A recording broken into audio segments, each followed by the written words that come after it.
Hello everyone, welcome to another video, and this time around I'm gonna give you my top 10 reasons why you should choose or buy, if you want, the Samsung Galaxy S8, currently the best Android smartphone on the market. The reasons that I'm gonna give you are personal reasons, are reasons for which I consider that this device is the best Android device out there, alongside with its big brother, the S8 Plus, which I was considering purchasing because I love big screens, as you know if you are subscribed to my channel. But what can I say? After 3 weeks of using the S8, I decided to stick with the S8. It's a lot better to use, if you ask me, considering its compact size. But let's go ahead and start with the reasons for which I consider, and I repeat myself, I consider you should choose the S8. You may have other reasons, I don't know, but I'm giving you my 10 reasons. And reason number one is design and build quality. In terms of design, the S8 is innovative, to say the least. It looks stunning, it's amazing how it's built, and especially on the front side with this huge screen, 5.8 inches in diagonal, but in such a small footprint. Also, although I'm not the biggest fan of glass-made phones, I do prefer metal. I have to say that build quality is excellent. Everything, it's well combined. You won't hear any squeaks, any squeaks, and other strange sounds coming from this device. So what can I say? The elements combine seamlessly, and this creates a fluid and also an impressive effect in terms of aesthetics, if you ask me. And this is the number one reason why I consider you should buy this device. Reason number two, of course, the display. The borderless screen and of huge dimensions in a very manageable, very compact body size that fits well in the hand is simply amazing to look at. We have, as I said, a 5.8 inches in diagonal Quad HD Plus display that has astonishing colors, contrast, and also the viewing angles are excellent. Also, in terms of brightness, this display becomes very bright even in direct sunlight. Also, this time around you get HDR technology with this screen, but unfortunately, as you already know probably, there is no HDR content available so far. So you cannot take advantage of this tech, but let's say it's future proof. Reason number three, and this is a big reason for me, a very important buy factor if you want, and this is battery. The battery life on the Samsung Galaxy S8 has been nothing else but exceptional in my case with my type of use. Inside the phone we have a 3000 mAh battery that might seem small in terms of figures and not durable, but this battery gives me excellent autonomy, and it also provides the user with really fast charging times. This device, this battery actually charges in 1 hour using fast charging technology.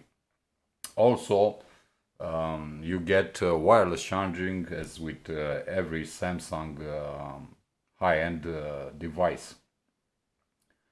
Usually I get at least 24 hours of usage with a single charge, and I get somewhere around 7 to 8 hours of screen on time. So let's go ahead to device maintenance. Let's go to the battery, and as you can see, I still have 37% of battery life on my device. Let's go ahead to the battery usage. So the phone is up for about 11 hours and my screen on time is 5 hours and 12 minutes. So as I said, I usually get somewhere around 7 to 8 hours of screen on time with this battery. Also, this time around, Samsung uses a new technology in building the batteries after the Note 7 fiasco last year. And this technology prevents the loss of capacity in time, meaning that the battery cells are holding the charge and do not degrade as fast as older or previous generations of Samsung devices. For example, after 1 year of using your S8, your battery will losing capacity only about 5% compared to the S7 and the S7 Edge, who in 1 year will lose about 20% of the battery cells capacity.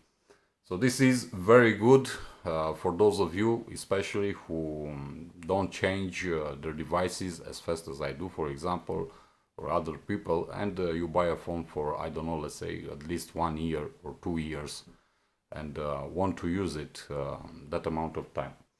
Reason number 4, the cameras. So this time around with the S8, Samsung introduces a new camera sensor made by Sony, and this is the Sony IMX333, which is the same exact sensor as on the Sony Xperia XZ Premium. Unfortunately, it does not record 960 FPS compared to the XZ Premium, but this is a very good camera sensor that produces some astonishing images. Also, image processing is a lot improved, and the new image algorithms give you the most beautiful results. What can I say? It's very good. It's better than the S7 and the S7 Edge. I wouldn't say it's the best on the market, but I'm honestly impressed with the camera. I didn't have too many expectations, mainly because everyone else was saying that it's the same camera sensor as on the S7 and the S7 Edge, which proved to be false. But I'm honestly impressed with the images. Everything in terms of dynamic range, colors, details, noise reduction, and white balance is great. It's as it should be on a very good camera. The front-facing camera got an upgrade also, and now brings 8 megapixels with this phone, with autofocus and HDR capabilities, and this time around it sports also 2K video recording. The quality of both cameras is excellent, to say the least, and to be honest with you, I consider the cameras on the S8 to be probably the best this time around on the market. Unfortunately, I've been spoiled by the iPhone 7 Plus and the Huawei Mate 9 with their dual lens setup, and I would have preferred for Samsung to implement this also on their devices. Unfortunately, they didn't, so what can I say? Still satisfied. Reason number 5, connectivity. In terms of connectivity, well, the S8 is fully loaded with everything that you might need from a device like this. This is the first smartphone that brings Bluetooth 5.0 to the market, which enables you to connect more than one Bluetooth accessory to your device.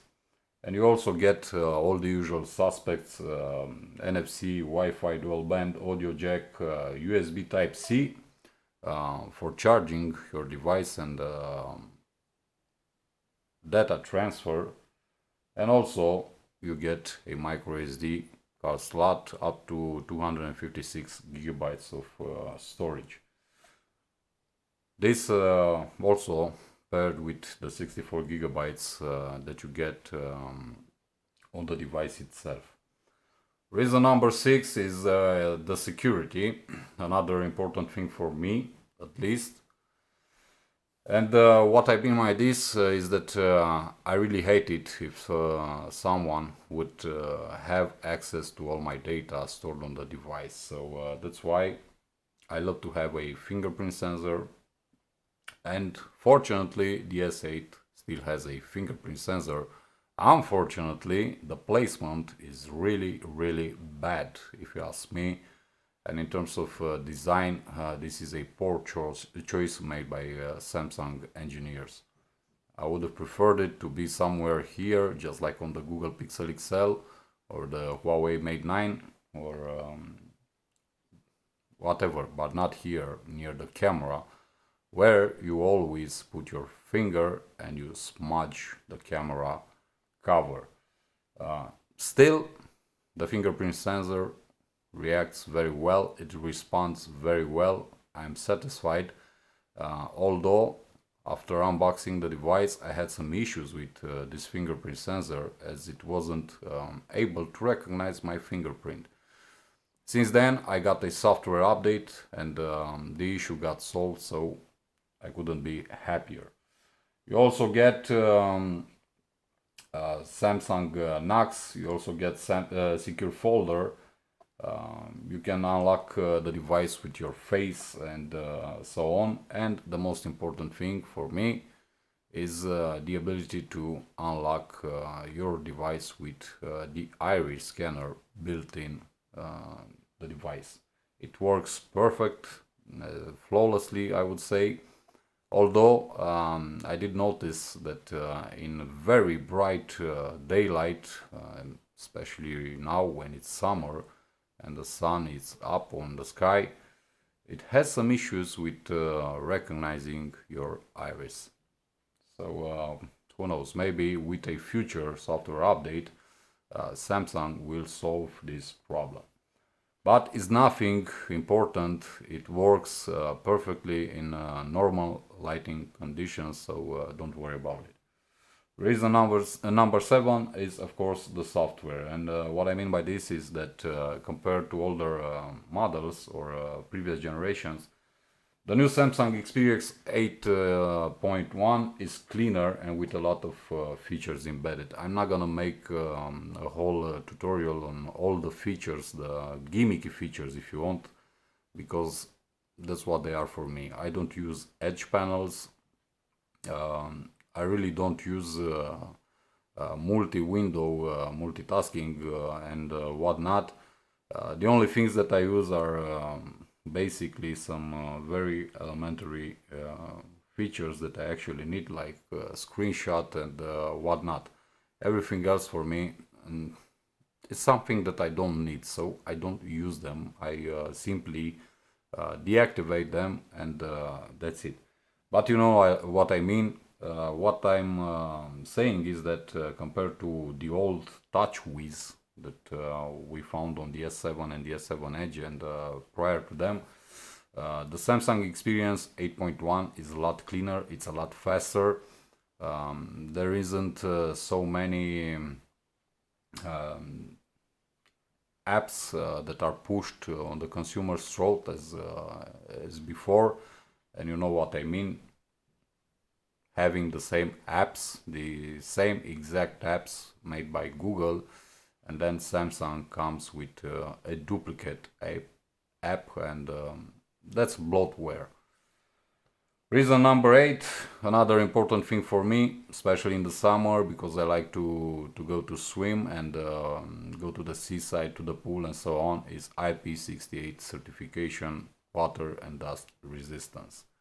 So that's very simple. Reason number 9 is the performance. What I have here is the Exynos 8895 variant with 4 GB of RAM, 64 GB of internal storage, and the Mali G71 GPU. This CPU GPU combo works absolutely amazing on this device, and in terms of performance I have to say that for the first time in my life I'm honestly impressed with a Samsung device. If you're subscribed to my channel, you already know that I've always complained about performance issues with Samsung devices. I've always had problems. This time around, for the first time, as I said, I'm almost 100% satisfied with the whole experience in terms of performance. Everything simply flies, everything is smooth. I haven't noticed any problems regarding lag, freezing apps, random reboots and whatnot. Reason number 10, of course, this is another thing that I personally value, and as I said before, I value because I was spoiled by other manufacturers. The first name that comes to my head is Huawei. And the reason is the full package, the whole content of the box.